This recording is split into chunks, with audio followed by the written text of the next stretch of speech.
Hey everyone, it's Davis. Welcome back to the channel. If you haven't already, make sure that you like and subscribe, and also hit that notification button so you don't miss any future videos. So you're probably wondering what this graphic is here in the background, and I'll get to that in a second.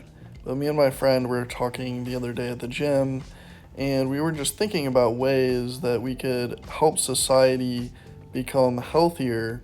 And one of the best ways to do that is to create an incentivized program that encourages them to do that. So, with that being said, the likeliness of this happening is basically slim to none, and as a result, this is more of just a thought experiment. But with that being said, maybe this could go viral and get in the hands of somebody in like the Trump administration or something. That would be ideal, but even then, I highly doubt that this would actually happen. But, anyways, we're gonna dive into this and I'm gonna explain to you why I think if something like this was implemented, how it could actually make a seismic difference in today's society. Basically, the idea that we came up with is to pay citizens of the United States a certain dollar amount per month if they're able to meet these certain physical standards based on their age and their sex. So now you may be wondering, well, why would the government ever possibly consider doing something like this? And personally, I don't think they will ever consider doing something like this, but I'm going to tell you why they should consider doing something like this. Well, as most of you are aware of already, the United States has a chronic obesity epidemic. In fact, 73.6% of Americans are classified as either overweight or obese. Think about that for a second. 73.6%. 3 out of every 4 people, basically, that you meet are overweight or obese. So now let's get into why exactly the majority of Americans being overweight is such a bad thing. So there's 2 primary reasons why the government should be very concerned about this obesity epidemic. Number 1 is that it has created a tremendous burden on the medical industry and has driven up medical costs exponentially. The second reason is actually the US military. The fact that we have so many out of shape people in the country is a liability for us in that potential situation of war. If the US enters a conflict that requires a very substantial number of military personnel, we could be in trouble because we might not have enough available people in society that meet the military requirements. As a result, this program is actually dual purposed to both help get members of society in better shape, to reduce the burden on the medical industry, and 2, to bolster up potential military applicants.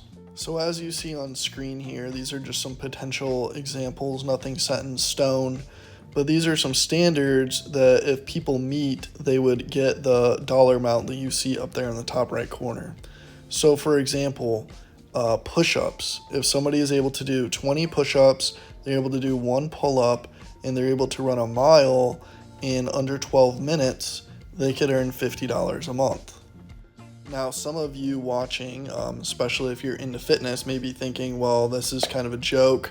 Like, those are super easy standards. Anybody should be able to do that. But the sad reality is, if you look at the statistics, it's only probably about 10 to 15% of men aged 18 to 50 that are able to do that. So the people that aren't, it gives them something to work towards that will incentivize them to at least meet those standards. And the cool thing about this system is that it has progressions to it. So as you see, it's not just that baseline standard. I broke them into 3 categories for men in particular, starting with standard, and then I labeled it Army, and then SEAL. And it's based to kind of replicate the standards for the military in terms of what you need to get into the Army and what you need to be a Navy SEAL, which has the toughest standards of any of the military branches. So in order to be a SEAL, you have to do 60 push-ups, you have to do 15 pull-ups, and you have to run a mile in under 7 minutes. So as you can see here, looking at the different demographics and the pay amount for each of them, I decided to pay the top performers for the men 18 to 50 by far the most, which is $500, as you can see here, because those are the members of society that are ready and fit to be part of the military. So now we're going to break down how much this would actually cost if we were to implement this, and if it's something that's feasible within the current administration's budget. So as I mentioned before, only about 15% of Americans can even meet that baseline standard. And then when you're talking about the top standard, which is the SEAL category, it's less than 1% of people that would even be getting that $500 a month. And for the other three demographics, which are women 18 to 50, women 50 plus, and men 50 plus, the top line brackets only go up to $100 a month. So there is no $500 amount for that. So those three demographics will be substantially less.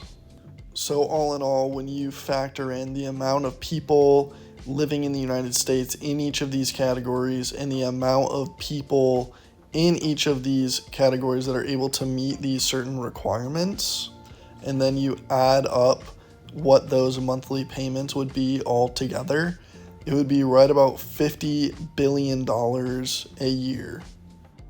For those of you that may be like, well, that's a lot of money, and relative to how much our government spends a year, it's almost nothing. In fact, it's less than 1% of our annual budget. Here's another interesting fact that many of you may not know. The government SNAP program actually covers soda. Yes, that's right. And it goes on to say, if you read this right here, that soda is actually one of the most commonly purchased things under SNAP benefits. In total, government spending on SNAP benefits was $115 billion just last year, which is over twice the amount that this fitness program would cost.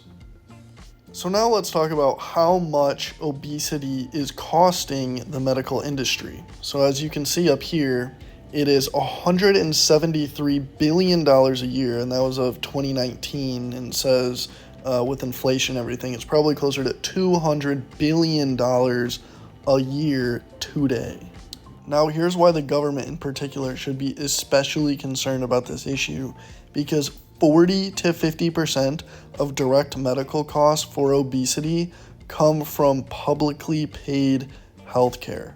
So if you do the math on that, that means that the obesity epidemic is costing taxpayers about $80 to $100 billion a year, which is about double the amount that this program would cost. So this would actually save the government money in the long run, while simultaneously finally incentivizing people to actually do something good for once, instead of enabling them to just keep doing bad things.